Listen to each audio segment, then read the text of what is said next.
কংগ্ৰেছত মুখ্যম আঘাত দি ভূপেন বৰাই কংগ্ৰেছ ত্যাগ কৰিছে।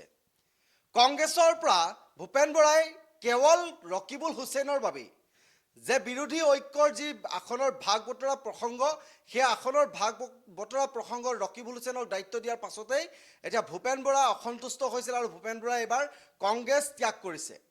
যি সময়ত দেখা গৈছিল যে উজনি অসমৰ যি আসনৰ ভাগ বতৰাক লৈ বিভিন্ন সময়ত প্ৰশ্নবোধক হৈ আছিল, বিৰোধী ঐক্যৰ মাজত কেনেদৰে আসনৰ ভাগ বতৰা হ'ব, এইখিনি গুৰু দায়িত্ব দিয়া আছিল প্ৰথমতে ভূপেন বৰাক। কিন্তু তাৰ পাছতেই ৰহস্যজনকভাৱে এণ্ট্ৰি মাৰিছিল ৰকিবুল হুছেইন আৰু ৰকিবুল হুছেইনৰ এণ্ট্ৰি মৰাৰ পাছতেই অসন্তুষ্ট হৈ পৰিছিল ভূপেন বৰা আৰু ভূপেন বৰাকে আজি মুখ্যম আঘাত দিলে। কংগ্ৰেছত মুখ্যম আঘাত দি কংগ্ৰেছ ত্যাগ কৰিছে ভূপেন বৰাই আৰু 20 ফেব্ৰুৱাৰীত হয়তো বিজেপিত যোগদান কৰিব ভূপেন বৰাই। ফুল প্লেটৰ জৰিয়তে দেখা বিচাৰিছোঁ। মুখ্যম আঘাত দিলে কংগ্ৰেছত আৰু ভূপেন বৰাই, লগতে 7 বিধায়কে এৰিব কংগ্ৰেছ। এই মুহূৰ্তত ৰহা সমষ্টিৰ বিধায়ক শশীকান্ত দাসে এৰিব, ঠিক একেদৰে বাগবৰা সমষ্টিৰ চেয়াৰমেন আলি এৰিব। ঠিক একেদৰেই আমি যদি যাওঁ বৰপেটা সমষ্টিৰ আব্দুৰ ৰহিম আহমেদেও কংগ্ৰেছ ত্যাগ কৰিব। যি সময়ত সৰ্বত্ৰে চৰ্চা হৈ আছিল মঙলদৈ সমষ্টিৰ বসন্ত দাসেও কংগ্ৰেছ এৰাৰ কথা আৰু বসন্ত দাসেও কংগ্ৰেছ এৰিব। আৰু পশ্চিম গোৱালপাৰা সমষ্টিৰ বিধায়ক আব্দুৰ ৰছিদ মণ্ডলে এৰিব কংগ্ৰেছ। 7 বিধায়কে ইতিমধ্যে কৈছোৱেই 7 বিধায়কে কংগ্ৰেছ ত্যাগ কৰিব। যি সময়ত নিৰ্বাচনৰ পূৰ্বে যিধৰণে দলসমূহে নিৰ্বাচনৰ বাবে সাজু হৈছে, সেই সময়তে কংগ্ৰেছত মুখ্যম আঘাত দিছে ভূপেন বৰাই। কংগ্ৰেছ ত্যাগ কৰিব ভূপেন বৰাই, অৰ্থাৎ কংগ্ৰেছ ত্যাগ কৰি তেওঁ বিজেপিত যোগদান কৰিবলৈ সাজু হৈছে। ভূপেন বৰাই দল ত্যাগৰ মূল কাৰণ কি?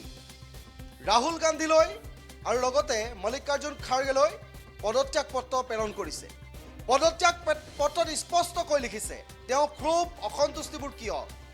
যিধৰণে তেওঁ সভাপতিত থকাৰ সময়ত যি দলটো কেনেদৰে পৰিচালনা কৰিছিল, দলৰ সাংগঠনিক শক্তিসমূহ উজনি নামনি কৰি তেওঁ সকলোতে কেনেধৰণে সাংগঠনিক শক্তি বৃদ্ধি কৰিছিল, তাৰ পাছত তেওঁক সভাপতি পদৰ পৰা যেতিয়া আঁতৰাই গৌৰৱ গগৈক দায়িত্ব দিয়া হৈছিল, গৌৰৱ গগৈক দায়িত্ব দিয়াৰ পাছতেই গোটেই কংগ্ৰেছ দলটো কেনেধৰণৰ এক প্ৰকাৰে সকলো পৰ্যায়ত তেওঁ অসন্তুষ্টি বৃদ্ধি পাইছিল দেখুৱাইছিল। আৰু গৌৰৱ গগৈ যি সময়ত এটা প্ৰসংগ, পাকিস্তান লিংকৰ প্ৰসংগ সমগ্ৰ ৰাজ্যত তোলপাৰ সৃষ্টি কৰি আছিল, তাৰ পাছতো কেনেদৰে কংগ্ৰেছ আচলতে সুস্থভাৱে কংগ্ৰেছটোক শক্তিশালী কৰি নিব, এই কথাবোৰ চৰ্চা চলি থকাৰ সময়তো কিন্তু উজনি অসমৰ বিৰোধী ঐক্যৰ যি আসনৰ ভাগ বতৰা প্ৰসংগ আহিছিল, সেই আসনৰ ভাগ বতৰা প্ৰসংগত ৰকিবুল হুছেইনৰ এণ্ট্ৰি মৰাৰ পাছতে এতিয়া কংগ্ৰেছ ত্যাগ কৰিবলৈ সাজু হৈছে ভূপেন বৰাই। পদত্যাগ পত্ৰ ইতিমধ্যে প্ৰেৰণ কৰিছে। কংগ্ৰেছ ত্যাগ কৰি বিজেপিত যোগদান কৰাটোৱে সম্ভাৱনা হৈ উঠিছে আৰু 20 ফেব্ৰুৱাৰীত প্ৰায় বিজেপিত যোগদান কৰাৰ সম্ভাৱনা আছে। হাজাৰ হাজাৰ দলীয় সমৰ্থক লৈ তেওঁ বিজেপিত যোগদান কৰাৰ পূৰ্ণ সম্ভাৱনা। জুন মাহতেই কংগ্ৰেছৰ এইগৰাকী নেতা, শক্তিশালী নেতা ভূপেন বৰাই জুন মাহতেই বিজেপিত যোগদান কৰাৰ সন্দৰ্ভত বিশেষভাৱে চৰ্চা চলিছিল। কিন্তু তাৰ পাছতো দলৰ যি আভ্যন্তৰীণ বিষয়সমূহ যাতে শীৰ্ষ পৰ্যায়ত সকলো নেতাই যাতে সমাধান কৰে, যিবোৰ চলি আছিলে অসন্তুষ্টিবোৰ যাতে সমাধান কৰে, তাৰ বাবে বাৰম্বাৰ তেওঁ শীৰ্ষ নেতাৰ সৈতে কিছু মন্তব্য আলোচনাও কৰিছিল।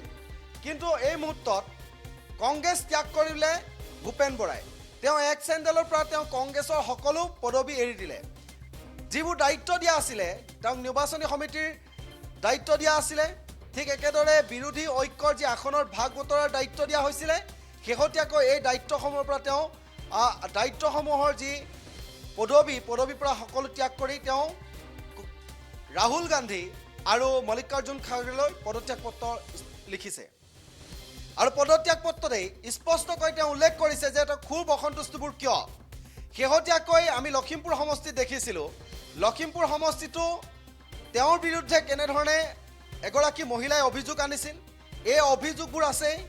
তাৰ পিছত দলীয়ৰ যিবোৰ ভিতৰুৱা অসন্তুষ্টি, এই অসন্তুষ্টিসমূহ দূৰ কৰিবলৈ সকলো পৰ্যায়তে ব্যৰ্থ হৈছিল গৌৰৱ গগৈ। আৰু গৌৰৱ গগৈ নেতৃত্বত কেনেদৰে কংগ্ৰেছ চলিছে সেয়া সকলোৱে দেখিছে।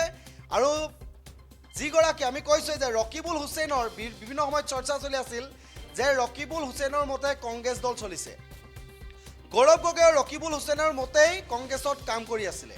কেনেদৰে সাংগঠনিক শক্তিশালী কৰিব বা ৰকিবুল হুছেইনে যিবোৰ কথা কৈ দিয়ে সেইমতে দলটো চলাৰ কথা অভিযোগ উত্থাপিত হৈ আছিল ৰকিবুল হুছেইনৰ মতে কংগ্ৰেছ দল চলি আছিলে বুলি অভিযোগ আনিছিলে অভিযোগ চলিছিলে আৰু এইবাৰ বিৰোধী আসনৰ ভাগ বতৰাৰ প্ৰসংগত ৰকিবুল হুছেইনৰ এণ্ট্ৰিৰ পাছতেই ৰকিবুল হুছেইনক বিশেষভাৱে দায়িত্ব দিয়াৰ পাছতেই ভূপেন বৰা অসন্তুষ্টি হৈছিল আৰু এই কথাও জনাইছিল আৰু সেই অসন্তুষ্টিৰ পাছত এতিয়া ভূপেন বৰাই কংগ্ৰেছ ত্যাগ কৰিছে আৰু 20 ফেব্ৰুৱাৰীত প্ৰায় বিজেপিত যোগদান কৰাৰ সম্ভাৱনা আছে ৰঙানদী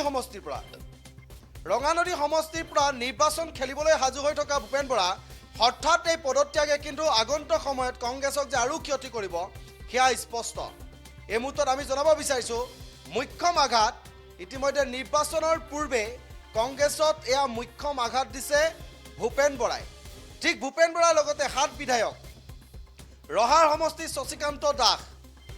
ৰহাৰ বিধায়ক শশীকান্ত দাসেও কংগ্ৰেছ ত্যাগ কৰিব ঠিক একেদৰে বাঘবৰ সমষ্টি চেয়াৰমান আলী বৰপেটা ইতিমধ্যে বৰাকৰ সিদ্দিক আহমেদ ঠিক একেদৰে মঙলদৈ বসন্ত দাস এই 7 বিধায়কে ইতিমধ্যে কংগ্ৰেছ ত্যাগ কৰিব মুখ্যম আঘাত কংগ্ৰেছত যি সময়ত কংগ্ৰেছ শক্তিশালী হ'ব লাগিছিল নিৰ্বাচনলৈ আৰু মাজত মাত্ৰ এটা মাহ আছে কিন্তু সেই মুহূৰ্তত ভূপেন বৰাই এবাৰ মুখ্যম আঘাত এতিয়ালৈকে ভূপেন বৰাই গোটেই ঘটনাৰ সন্দৰ্ভত তেওঁ কেনেদৰে দল ত্যাগ কৰিবলৈ সাজু হৈছে বা কি ক্ৰোধ অশান্তি আছে এই কথা এতিয়ালৈকে স্পষ্ট কৰা নাই যদিও পৰৱৰ্তী সময়ত আমি সেই কথা তেওঁ কেনেদৰে বা কিয় এই দল ত্যাগ কৰিবলৈ সাজু হৈছে বা এই গোটেই ক্ষোভ অসন্তুষ্টিবোৰ কাৰণ কি সেয়া তেওঁ ভাষ্য আমি পৰৱৰ্তী সময়ত আপোনালোকক শুনাবলৈ চেষ্টা কৰিম